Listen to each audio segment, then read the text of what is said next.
You are listening to the Two and Out CFL podcast, a proud member of the Canadian Football Podcast Network. Grab some poutine and a double-double. It's time for the Two and Out CFL podcast. He's got it!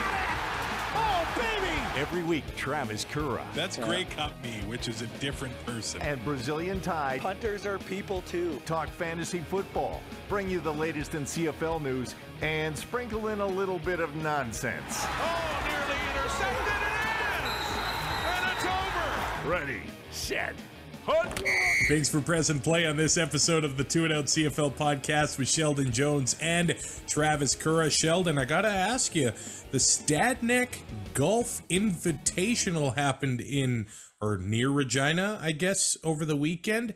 A lot of CFL fans from everywhere, it seems, were in Saskatchewan for this, and CFL Fans Fight Cancer is kind of a initiative that Two and Out has supported over the years, and it looked like there was money raised, there was fun had. When's the last time you were on a golf course?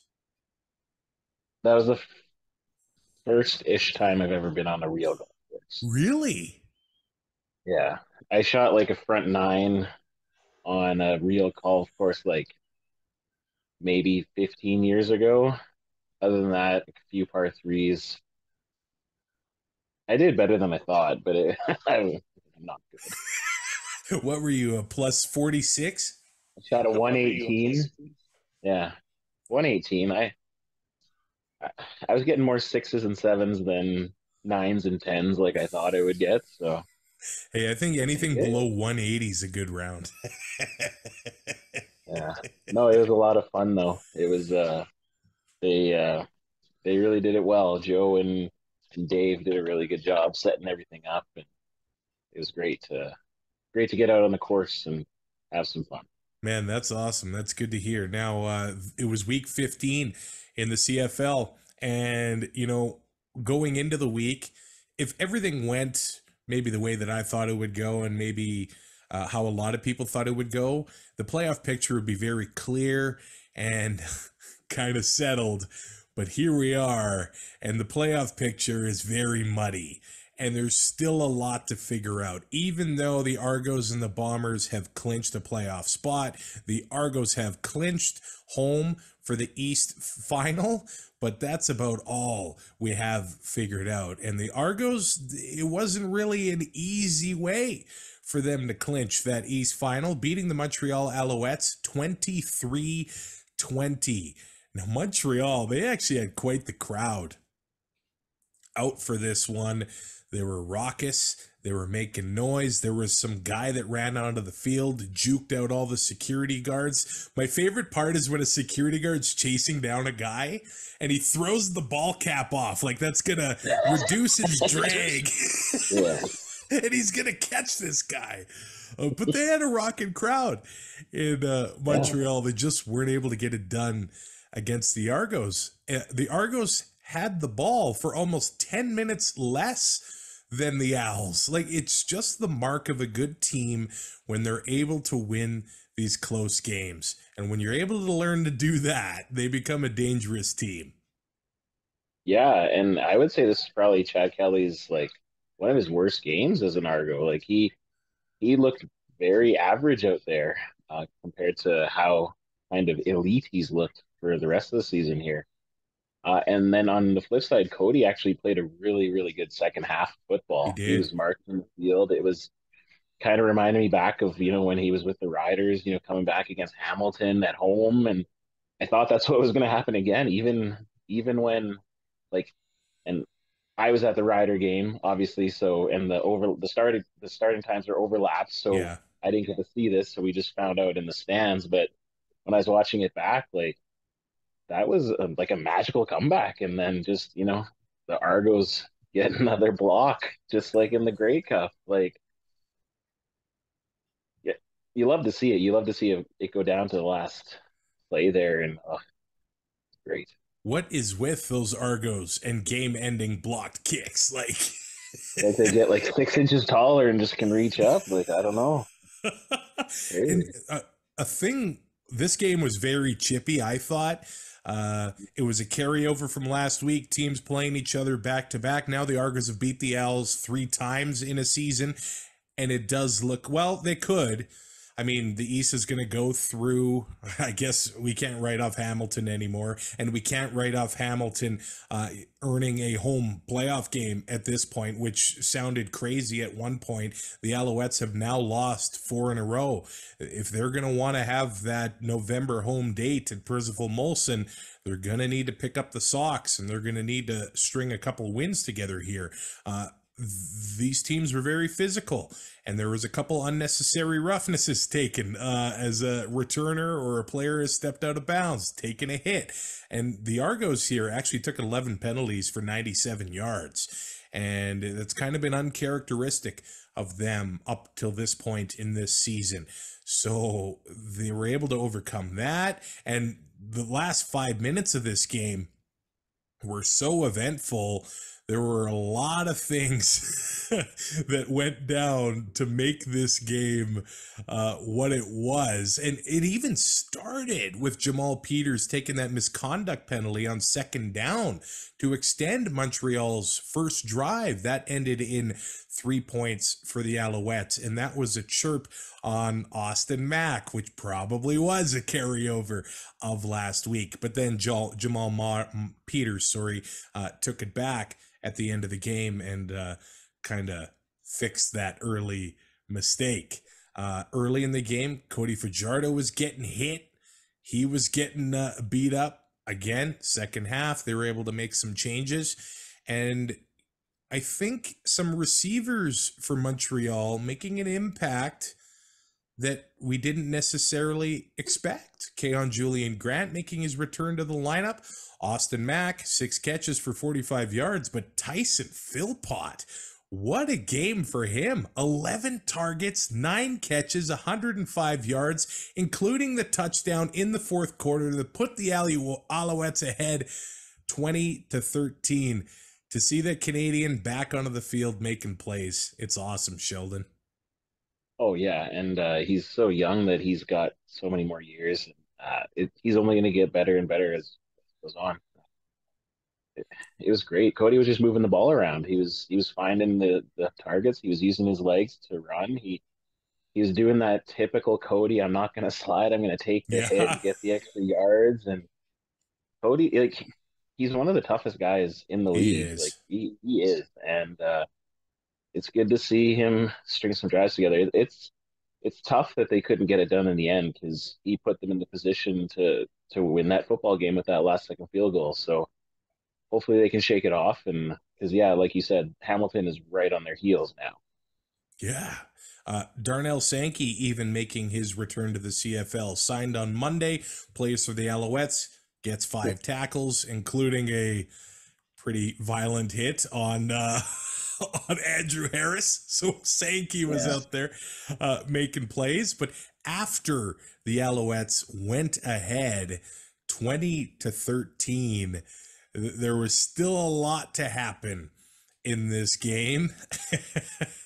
And the Alouettes had a couple opportunities to ice it.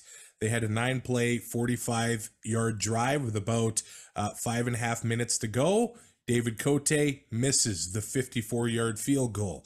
And then the Argos come back. And this, I thought, was crazy. There's 4:48 to go. It's 3rd and 2 on the Argo 9-yard line. And they went for it. Brass balls. Brass balls. What a call. Whoa.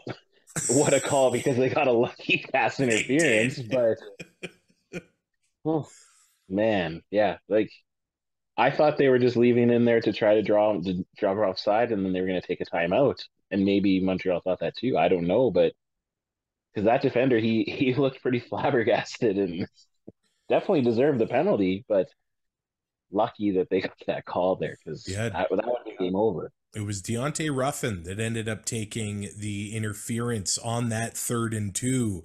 And then the Argos ended up getting shut down but you felt a change in momentum. They went for it on 3rd and 21. No, yeah, on the Montreal 21 because there was an unnecessary roughness that pushed them back.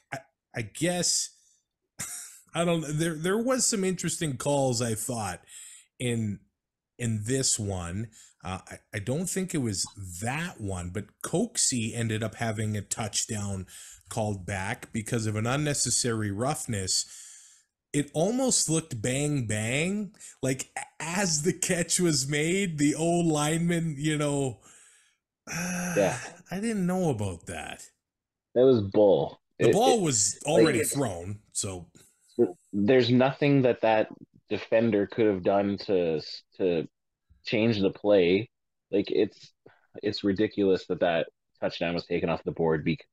Like it was stupid that the Argo O lineman did that, but it's away from the play. It's not a during the play like they said in the thing. Like come on. That's they ended up getting Coxie a touchdown later, so it didn't, I guess, matter in the end. So that drive stalls at the Montreal 21, and I guess this is where the Owls kind of they got a little bit maybe predictable and a bit conservative. And I guess this situation in games where you can't run the ball, that's when you're exposed. And the Alouettes can't run it right now. Standback didn't play. They didn't really give the ball to Fletcher all that much. They gave it to Antwi for a 4-yard gain here. But when you can't run the ball late in these games, it gets pretty tough to ice them. Yeah. Jason Moss, that's all we can say about that. He just doesn't, for whatever reason, he uses play action, but he doesn't run the ball to set up play action. So I just don't understand how his philosophy thinks that that's going to work, because teams know that he's not running the ball. But still, in spite of that, Cody still put them in the position to win the game, which is, it shows kind of quarterback that Cody is. And then the next drive, the Argos, a 2-play, 66-yard drive that ate 12 seconds off the clock. Like I said, Coxie got his touchdown, 41 yards. And they clearly had seen a matchup with Ruffin that they liked. There was some interference penalties. There were some big plays that were allowed on his watch. But Coxie gets that big touchdown. I was very happy because my fantasy team needed it. He was in my flex. I struggled in other areas of my lineup. So thanks for Coxie getting that one. Now, the Alouettes. Before you go, another former Alouette, he talked about football gods one time. Of course, I'm talking about Darian Durant here. But this, to me, if you believe in football gods, that Coxie touchdown got taken off, he gets another big one, and they block the field goal to win. So I do believe in football gods sometimes. So I think they were shining down there. I think the football gods showed up for Kenny the King Lawler in that game. We'll get to that game too. Yeah. So on the very next drive, again, Montreal's got a chance. $1:41 left on the clock. It's tied at 20. Cody's been looking all right. Well, they hit Walter Fletcher for the 1-yard gain. The very next play, 1:03 left. It's 2nd and 9. Cody Fajardo hit as he throws. I spoke about it earlier. Jamal Peters, the early penalty, one of the easiest interceptions in his career, picks off Cody Fajardo. And then the Argos kick the go-ahead field goal with 24 seconds to go, only for the Owls to get the ball back. And Cody made the plays happen. 33 yards to Philpott, another 7 yards to Cole Speaker, a 45-yard field goal blocked up the middle. Dwayne Hendricks, the Argos win What a game. Yeah, I felt for Cody in this one. He played his heart out. They thought they were going to beat the Argos. He gets sacked 5 times. He was getting hit, but he stuck in there, made the plays. 77% completion percentage, 274 yards, the touchdown, the late field goal. He did it to get him back into field goal range. And 2 failed field goal attempts in the past 5.5 minutes of the game, and that's what cost the Alouettes. Yeah, and it's tough too because that pick wasn't on him. He got hit as he threw, and I think he probably had a good chance of completing that pass because it looked like there was a spot there for it. So it's good for Cody. He's out of the fishbowl of Regina. I think he can just be a quarterback there, and it's just, you feel for him because he was walking off the field. He went and talked to Caleb Evans. You could see they were high-fiving, and then it's just like heartbreak because he came back twice. He brought them back twice to give the chance to win it, and it's rough. But it was just setting the tone for this crazy, amazing week of football that we had. Yeah, it just shows you how good the Argos are. They make the plays they need to make. Chad Kelly didn't turn the ball over. He threw for 275 yards, 21 of 35, and that 41-yard touchdown to DeMonte Coxey. Tommy Neild, he might be one of the most underrated players in the CFL. He has 7 catches on 9 targets for 82 yards here. I don't know. Going forward, if I'm building a fantasy lineup, I might be looking Tommy Neild's way. He's been making some plays lately. Yeah, he's another one of those emerging value specials that you can just throw in your flex when you just have a little bit of cash left over. Yeah. Oh, whenever I load up these guys' profiles and I look at their age, I start to feel extremely old.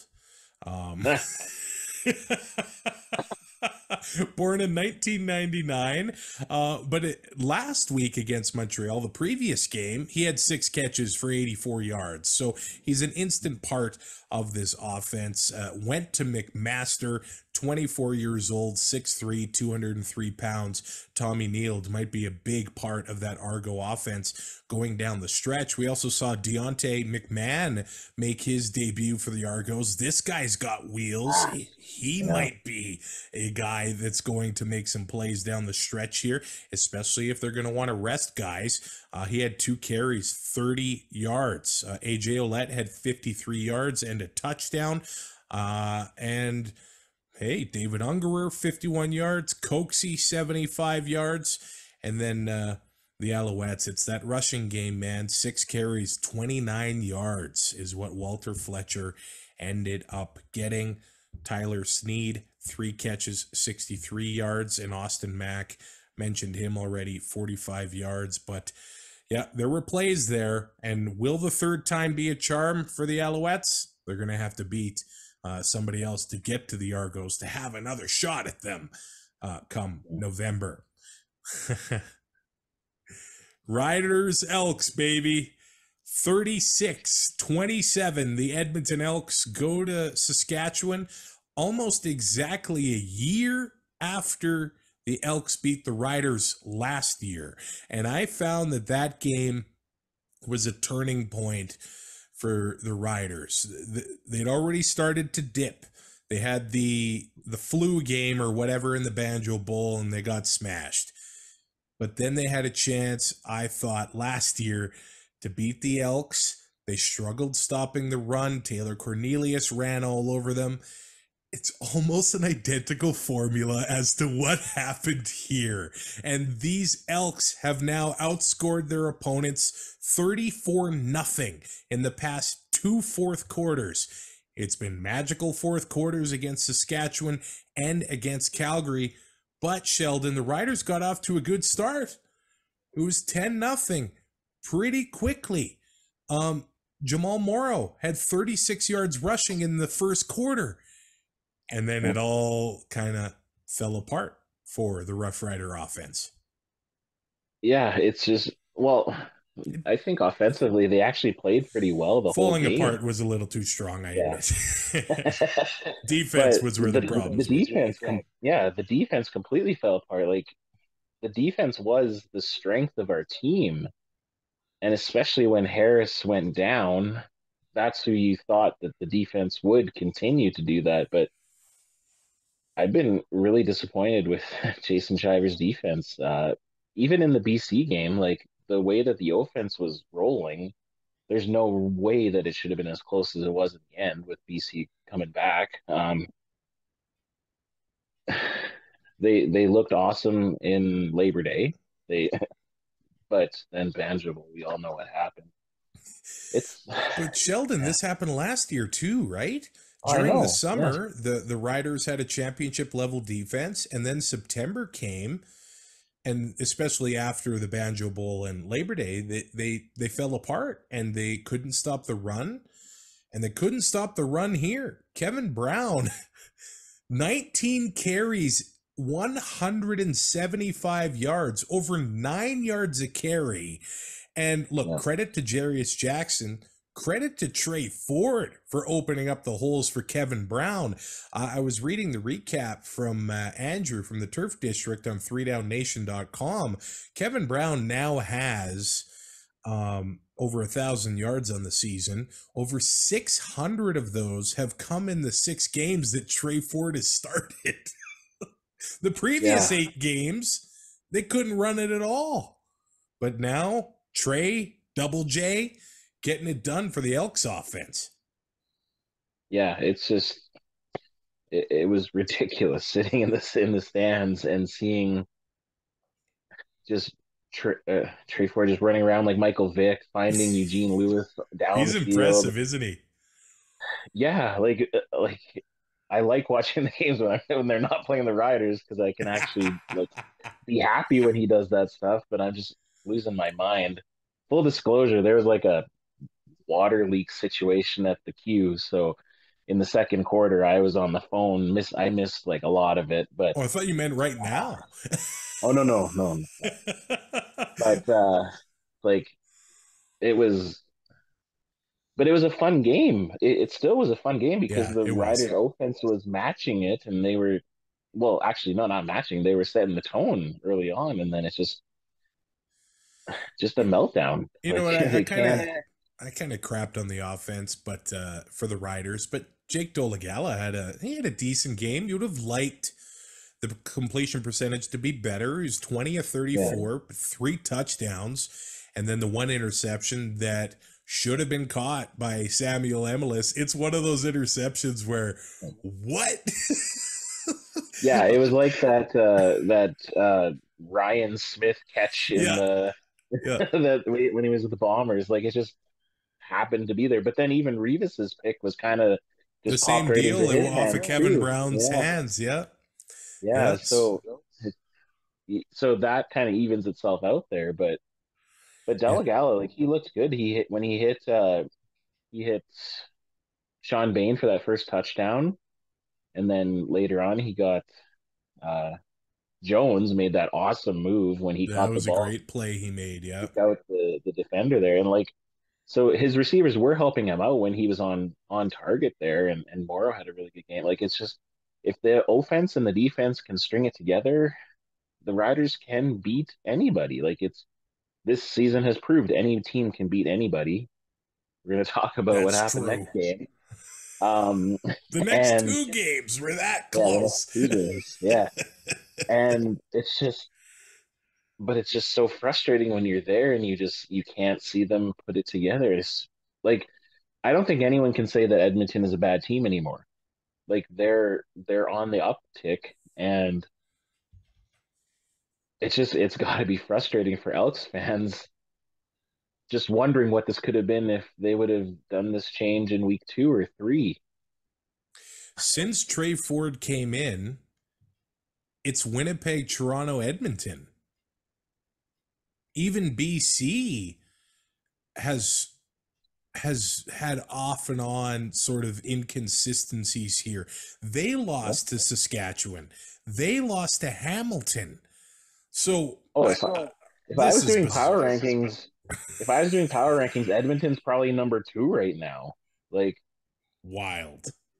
yeah, Toronto would be number 1, Edmonton would be number 2, and you could make a case for Hamilton being number You 3. could. Well, Who would how have said much that 3 weeks changes ago? after the Bombers beat the Riders by 6 scores, and then all of a Well, sudden, they suck again. No.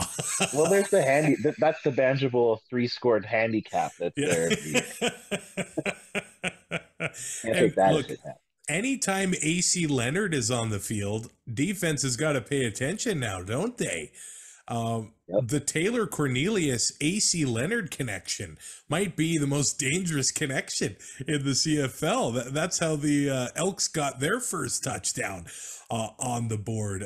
Trey Ford's only passing touchdown on the day. And no, that was from Cornelius. Sorry. Oh, that was Trey Cornelius, Ford's yeah. went to Gino in the fourth quarter.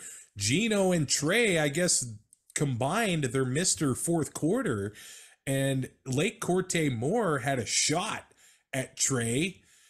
And I thought he had another shot at Trey. It also looked like Nick Marshall kind of let up a little bit on the play, which you cannot do. I don't know if he expected Trey to take off, but that was something you can't do either. No, and Marshall has that habit where he likes to try to bait the quarterbacks in by playing off, and then he gets burnt. He hasn't had as bad of a season as he did last year, so He's had a good year. It's hard to harp on that. But the Riders' defense was doing a decent job of like bending but not breaking earlier on. They kept made Trey them settle for a contained in the field goal. first half. Yeah, it's just they got tired. I don't know if they maybe should have switched up who was spying, because I think they had tight spying most of the game, and when they were spying, because they obviously weren't spying all the time. No. But that touchdown that Trey scored in the fourth quarter, rushing, it looked like nobody was on him, really, which kind of just seems like a glaring mistake. Yeah. I don't know. I don't know what more to say. Like, it's just Edmonton. They did what they needed to do on the road, and the Riders got to flush it. They got to come back, and I don't know. Like, Edmonton, I know the Riders have the tiebreaker against Edmonton, so at least that adds them or keeps them ahead of them by 1 game because of the season series there. But I could see Edmonton taking that final playoff spot in the West, and maybe the Riders are hoping for a crossover. Who knows? Trey Ford on the next drive, when he hit Gino for the touchdown, another 38-yard completion to Gino into double coverage, which is like, yep, all hail Gino. Yeah. That drive ended in a Trey Ford rushing touchdown. So it was 2 consecutive drives. Actually, if you look at the drive chart, it's just not pretty it's pretty for Elks fans, but for the Rider defense, the end of the game, it wasn't good. In the third quarter for the Elks, it starts with a field goal and then 3 consecutive touchdowns. And hey, shout out to Jake Julian for the touchdown that pinned the Riders at their own 4-yard line. And the next play, Sam Achampong and Jake Serezna combined to get Jake Dolegala to take the safety. And the Riders, much like Calgary last week, I thought went very conservative. And the Elks, this ended up being their best performance stopping the run. But I thought the Riders, after they got stuffed in the second and third quarter, about 3 consecutive rushing plays, they stopped running altogether. And Dolegala picked up, and he did all right. But there was a moment late in the game where Jamal Morrow had an 8-yard gain. And then they had a 2nd and 2, short pass to Sean Bain, and next thing you know, they're punting. And at that moment, the game was tied 27-27. So it felt like they went late in the game a little too safe and a little too well, predictable, really. I don't know why they got away from running the ball against a team that had struggled, limiting the run at this point. But Trey Ford is magic with the Elks, and he's 173 yards passing, but the plays that they make are explosive. And they're second in the biggest plays next to Winnipeg. They just make the plays that need to be made. And in the past, the defense wasn't making those plays. Well, now they are.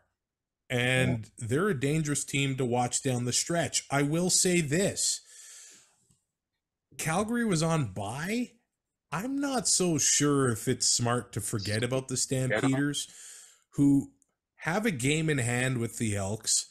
They won the season series with the Elks, and they can win the season series with the Rough Riders in a game next month. Obviously, the Riders can win that season series too.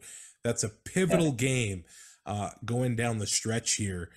Those writing them off, I just don't know about it. And now it doesn't look like there's going to be a crossover with the way, well, Montreal could fall apart. Who knows?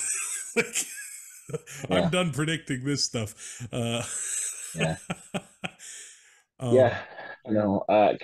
Calgary, they're better than the record shows now. I think earlier in the season they were what their record showed, but Mayer has picked it up, and he's kind of working through those growing pains that he had this year. I think right now still Edmonton is trending better than Calgary, but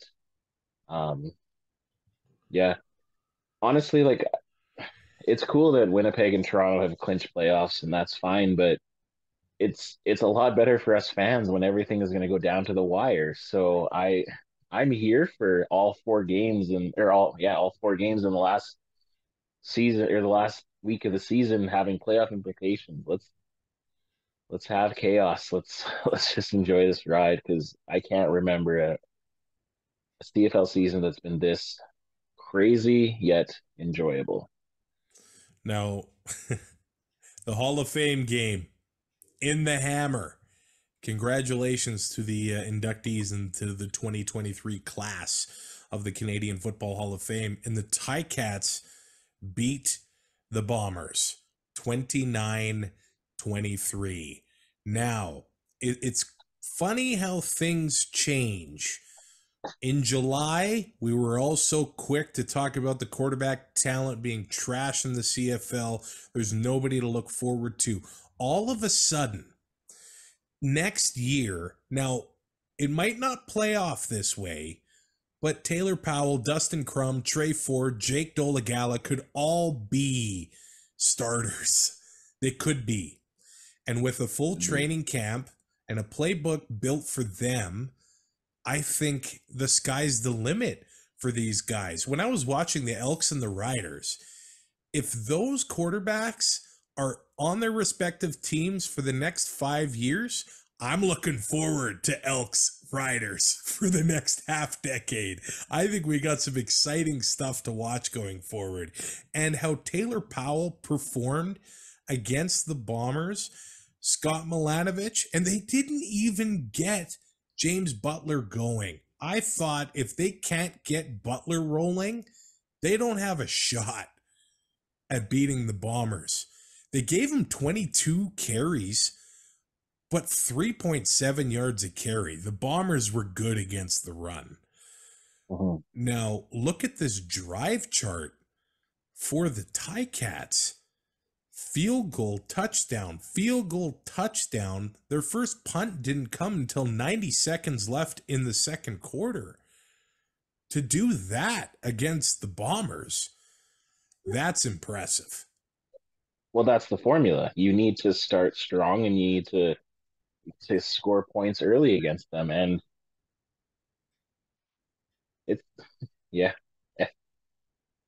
it's incredible.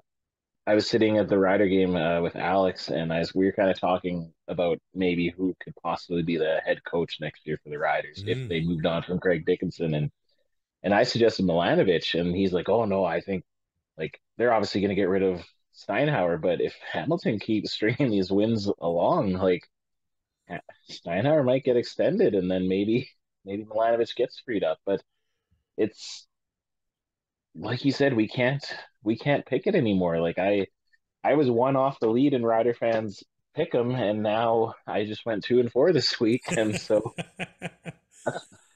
uh, yeah, what a great game. Like this game was just amazing because you had everything. You had offense, you had defense. It was fun. I think the Bombers arrived on their bye week a week early. That's Hmm. that's what it seemed like to me. And I did say to Ty on last week's episode, are the Bombers going to have an emotional kind of hangover from Labor Day and the Banjo Bowl? And I guess one of the underrated stats is that the Bombers haven't won in Hamilton other than the 2021 Grey Cup since 2017. So they just struggle there. And It, they looked flat. They didn't, well, and I shouldn't say that. I wasn't a fan of Winnipeg's play calling in this one. It felt like they were forcing it down the field when they didn't really need to. And look, some of it worked.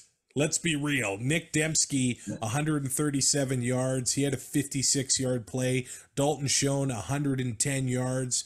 So they were making plays, but it felt constant. It didn't feel like they were picking their shot, and it cost Zach 3 interceptions in this one. It felt like they were forcing it a little bit.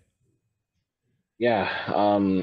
When you beat a team as bad as the Bombers beat the Riders, and then you're playing a weaker team, there's always the possibility of a trap game, and I just didn't think that Winnipeg would actually succumb to that. But because O'Shea, I didn't think he would let them, underestimate Hamilton. But yeah, Zach, he was forcing the ball for sure. But it's just Hamilton, they're clicking. It's just the same as Edmonton. You build off the momentum of knocking off BC in BC when they're supposed to be in the top tier of the league, and everyone writes you off. And then you go to Ticats have beat Ottawa. two of the top dogs. You're right. Yeah, and then you go into Ottawa on a short week after traveling and you knock them off. And it's Yeah. like nobody thought that Hamilton would beat Ottawa. And they got 3 in a row now. And it's making the East very interesting. That game next week, Stampeders coming off the bye playing the Ticats. I think that's going to be very interesting matchup here. Early in this game, the Bombers hit Dembski for a touchdown, and Sergio misses the point after. Tyreek McAllister returns it 120 yards for a 2-point conversion. So a 3-point swing there. You don't see many 120-yard 2-pointers in the CFL, but you love to see it. 12-6 Ticats at that point, but they keep rolling. They get a field goal from Legio, and then the Bombers, they're down 15-6. They keep punching them with the big play. Big play. Kenny the King gets his touchdown after having that incomplete pass. What did you think about that incomplete call? And I think we saw a couple of them this week where the ball's trapped, and it didn't seem to me like the ground helped them make the catch, but it touched the ground and it was ruled incomplete. It ended up not mattering because the next play was a touchdown to Kenny the King, but he was pretty fired up, and it looked like he was close to taking a penalty too. Yeah, I thought he was going to take a penalty. Yeah. I thought that the ball could touch as long as you have it secured. Me too. Because it just the ball can't, it can't move, and then you secure it. So like if you have your 2 hands on the ball and it touches the ground, it's still a catch. Yeah, I don't know, but again, it didn't matter because he scored there. But it's I like to rag on the officials. Don't get me wrong, but sometimes it is hard because it's bang bang. But when you're reviewing it, you would think that there's some common sense in there. but reviews are all over the place, and hopefully that's one of the things that the league can work on fixing to get some continuity Yeah. in the review system so that we don't have to bitch about this all the time. Yeah. The very next play, Hamilton, 10 plays, 78 yards, and another touchdown. So they were just moving the ball at will. Taylor Powell, they were moving him. And I know Jackson Jeffcoat not playing was a factor for the Bombers, but Powell just looked darn good. And I think the Ticats have reason, and Ticat fans have reason to be very happy. I know a few weeks ago, let's fire Steinauer. Well, and the opposite in Saskatchewan after Labor Day, back the dump truck up. Let's extend Dickinson now. Fire him. Yeah, how'd that look in Banjo Bowl there, buddy? I guess maybe we should stop with the crazy statements until after the last week of the season. Maybe. Those Ticats were just moving the ball whenever they wanted. The Bombers tightened up on defense, I thought, in the second half. But I mean, when the D lineman, Malik Carney, is getting an interception, although Powell threw an interception in the end zone on the next drive, I also thought that Simone's interception should have counted. I didn't think that the ground helped him catch that either. Another thing where we've been talking about. But now, this is a fascinating, I think, discussion. Most outstanding Canadian in 2023. I think it's Brady Oliveira. Yeah. Leading rusher in the CFL. He's looking like a monster. Of course, Nick Dembski deserves to be recognized. They're both on the same team. Trey Ford deserves to be recognized, even though he hasn't played all season. But who's the East? I've been seeing rumblings. Stavros Katsantonis. I love bringing up this guy. He had a sack in this one, which I almost thought they were going to call roughing the passer because he was quite low. He did have an interception in this one. I think it's a wide open race for MOC in the East. Oh, for sure. Yeah, because nothing really jumps out at the page. There's no real star players like the typical Enoch Mwamba or anybody like that who's going to be the perennial candidate there. So we can't forget about what's his face in BC too. He started off crazy. Right. Betts. Yeah, Betts. Yeah, he slowed down, but yeah, like I think Trey Ford might get a little bit extra consideration just because he is the quarterback, right? That always and happens. Whether that's right or not, I'm not gonna comment on that because it's pretty outstanding what he's done with what he's been given and when he's actually been playing. So, but I do think that Oliveira is running away with it, kind of, literally in the West. It was funny because I wrote on the sheet here, Ticats had zero effectiveness on the ground until there was about a minute left and they're trying to ice the game. 2nd and 12, they give it to Butler. He gets 11.5 yards. They sneak it on 3rd and inches and they kind of end the game there. So they got it done when they needed to get it done. They were messing around with their depth charts a little bit. They listed Joe Figueroa as the 5th string fullback. Brandon Revenberg plays left tackle for like a play. Figueroa comes back out. Like there was a bunch of crazy stuff the Ticats were doing there, but that is a massive win that can't be understated. They are now tied with the Alouettes, 6-7, and these two teams play the final week of the regular season. I'm looking at the Als schedule, and it's looking pretty tough. They've got Calgary coming up. Calgary's got Hamilton the next week. Montreal's got Ottawa twice. So I'm not going to write off Ottawa. They're not getting smashed. Oh, Montreal's got the Elks. Ooh, man, this is going to come right down to the wire in the CFL. Terry Godwin had a touchdown early in the game for the Ticats, 61 yards. Tim White had 55 yards. He also had a 52-yard rush. Omar Bayless had 49 yards receiving. And it's Taylor Powell, 20 of 26, 236 yards, the touchdown and the pick. If you look at the Bombers, I already gave a shout out to Schoen and Dembski. But Brady Oliveira, it was quiet for him. So I was talking about rush or forcing the ball a little bit. He only had 9 carries and 46 yards. So giving him a light workload, I would say, heading into the bye week. Yeah, and why can't Dembski do that when he's on my fantasy lineup? Yeah. That's what I'd like to know. I think, especially when he's supposed to do it against the Riders, which he always does. And I don't know if the Bombers are expecting Janarian Grant back in the next few weeks. He's been poking around practice, but that has been a weakness of their team. They haven't been able to get the returns that they need, working with long fields, things like that. And on the other end, Tyreek McAllister was making things difficult for the Bombers. So if they get Janarian Grant back, that'll help those Bombers going down the stretch. Now we get the final game of Week 15. Week 15, Game 68.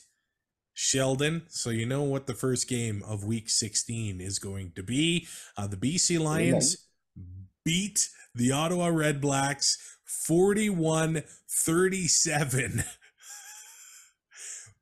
The Lions put up 23 points in the fourth quarter to make this happen. That's all you need to know. They were trailing by 16. Now, normally, you think trailing by 16, what did they do? Did they get, 2 touchdowns and 2-point conversions? It was not one of those run-of-the-mill standard comebacks you see. What a game here, because it didn't look like the Lions were going to come back at all, Sheldon. No, they were struggling, and then, it's Vernon Adams just turned on the gas, and you know what? I know this is not going to happen, but give me Vernon Adams versus Trey Ford in the Grey Cup.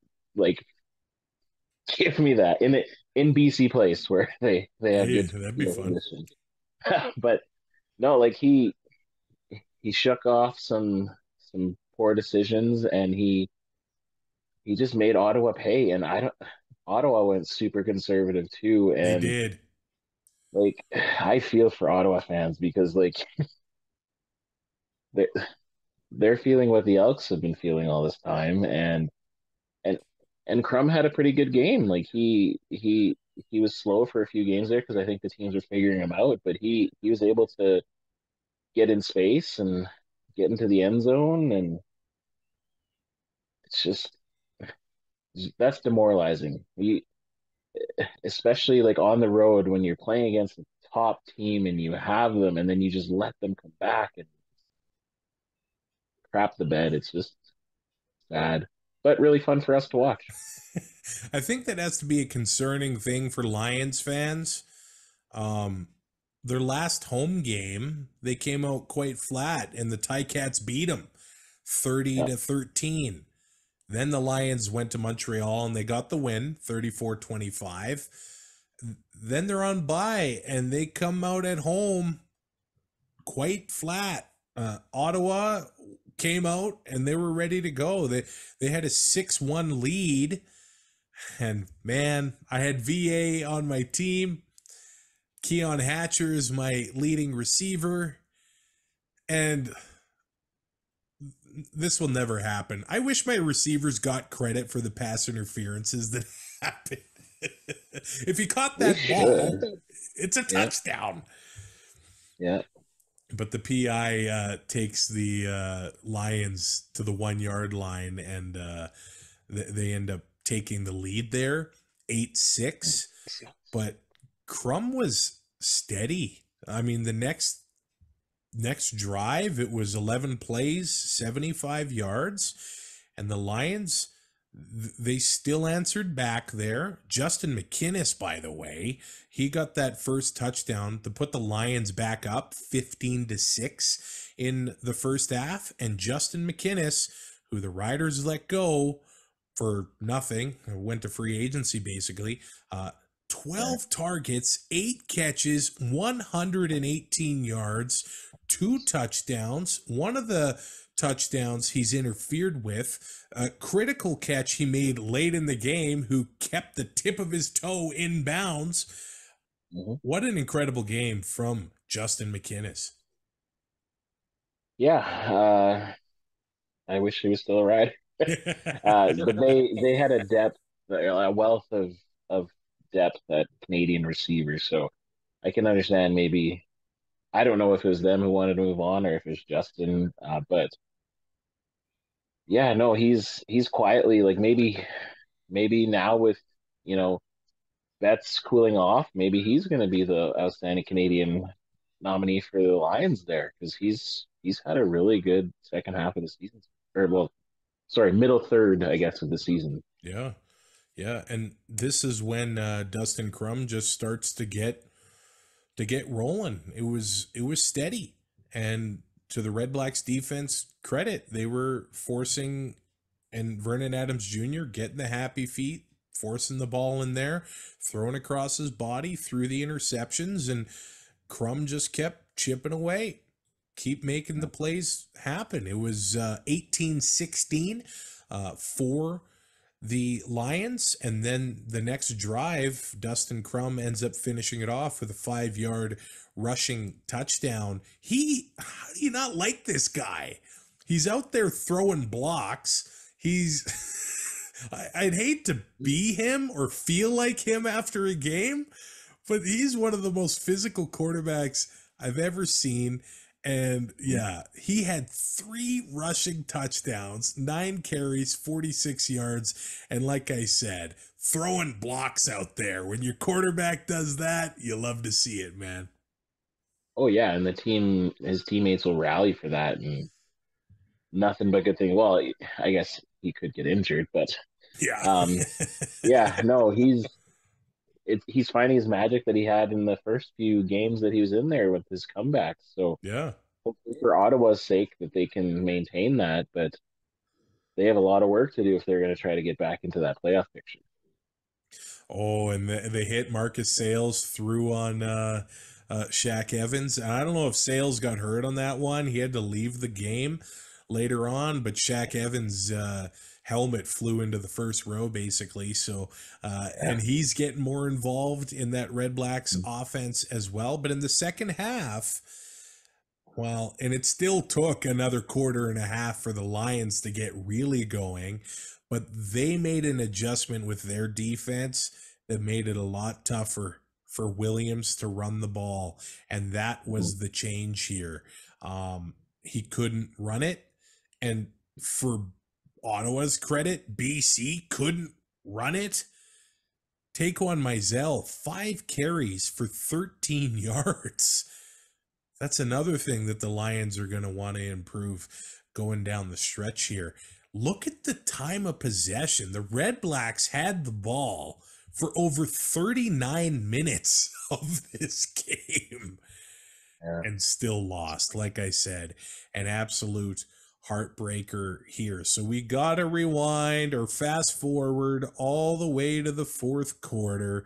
The Ottawa RedBlacks had a 36-18 lead at one point. 36-18 early in the fourth quarter. The Lions kick a field goal. They're down 16.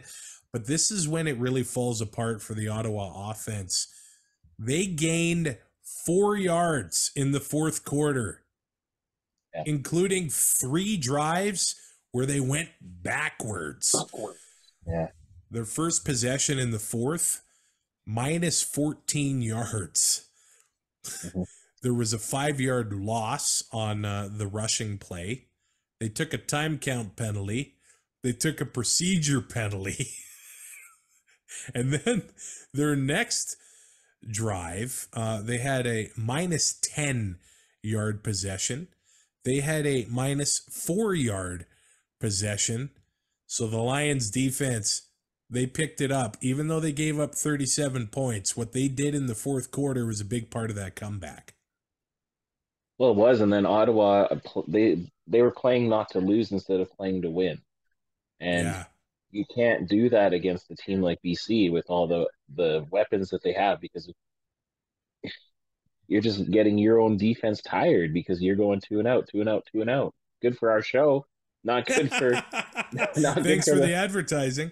yeah, not good for the Red Blacks defense, because they're just getting tired out there, and especially that's when Vernon started running around and he found his receivers, and BC, they played to win. When they got down there at the end there, they could have just kicked a field goal to tie, I believe, right? Maybe I'm wrong. I don't know. But they went for the touchdown at the end there, right? And Yep. so it's just difference between playing to win or playing not to lose. And in professional football, you have to play to win. Well, what did you think about the decision with about 10 minutes left in the game? The Lions go for it on 3rd and 8, and it was on the Ottawa 18-yard line, and they're down 16. So 16, you need 2 touchdowns, you need the 2 points twice. So it's not always a given. The field goal, I mean, I guess you could go either way, and it did work out for the Lions. And then on the next drive, I mean, and I think maybe that just showed confidence in the defense that they were going to get the job done that they needed to do in the fourth quarter. And they did get it done in the fourth quarter. But BC gets the ball back, and there's an interception to Damon Webb. So it took them a while to really get rolling here. It wasn't until 4 minutes left in the game when they finally get the ball back. They drive 62 yards. They score a touchdown. Now they mess up the 2-point conversion. They're down 10. Okay? Ottawa gets the ball back. 2:20 to go. And they try, and this was after an onside kick, they try the long field goal. And that might be the famous last words, because a lot of times if you miss those long field goals, it doesn't end well. So Lewis Ward tries the 50-yarder with 1:49 to go, up 10. And this is when the magic happens. Terry Williams takes the ball 120 yards, scores the touchdown. Now the Red Blacks are up 3 with 125 to go. And they go back 4 yards. The Lions get the ball back. And the next drive, Lucky Whitehead, 16-yard touchdown. Lions win 41-37. How quickly that happened. A lot of things had to go right, but that missed field goal, the long one, a critical mistake by the Red Blacks. Would you have punted in that situation? Yeah, I would have for sure. You hem them in deep. But the Lions offense was rolling there, so I understand. And Lewis Ward is pretty reliable. Like he's probably one of the I'd probably have Paredes. I don't know about Lowther this year, but Ward's usually going to hit probably 8 out of 10 times. He's going to hit that 54-yarder. So I think the odds are okay there. But like you said, if you miss it, there's so much wide field, and it's not like your normal punt kickoff cover team. Yeah, because you got those O linemen who are blocking there and for the field goal, and they got to run down there, and it's just chaotic. But credit to Williams, he took it to the house, and he I would have loved to be there for that. That atmosphere was just crazy. always those comebacks are always great to Hey, a watch. lot of people left. Oh yeah, for sure. I saw a lot of people leave Commonwealth Stadium when the Elks came back to beat the Stampeders a couple of weeks ago too. Yeah. It doesn't get said much in the CFL anymore. No lead safe, baby. No That's what I was lead gonna say. is safe. Now, Those 4 letters. we talk about the Elks and the Stampeders and the Ticats and the Alouettes fighting for playoff spots. Well, Sheldon, first in the West is a two-way battle between the Bombers and the Lions. And the Lions have a game in hand, and these two teams play over Thanksgiving at BC Place. They're calling it the Gravy Bowl. They're really making an event out of this. Thanksgiving at BC Place. Another game to circle on our calendars. We got a lot to look forward to before the playoffs, man. And Yeah.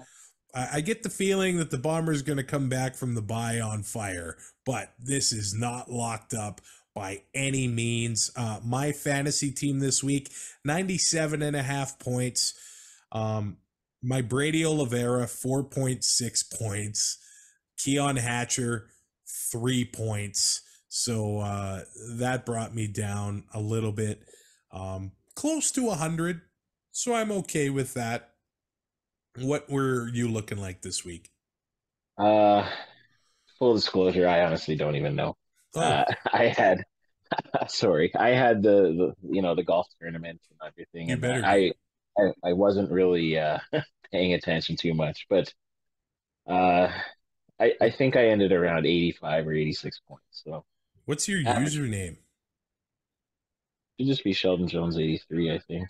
Sheldon Jones 83. Shiver You me had timbers. 113 points, you liar. Wow. I'll take it.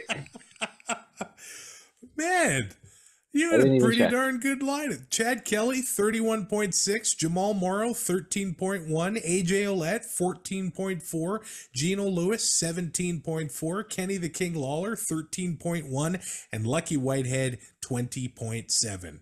Sheldon Jones, underselling Wow. himself once again. Somebody recognized you as a CFL podcast celebrity at Mosaic Stadium, and here you are just underselling yourself on the pod. That really felt great. Shout out to Tyson. That was awesome. Oh, deep breath.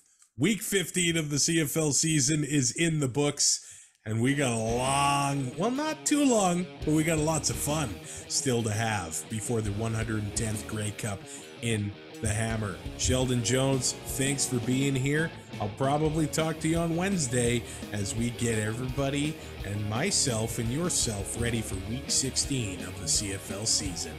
Thanks for listening. Find more great shows like this at CF Pod Network on Twitter.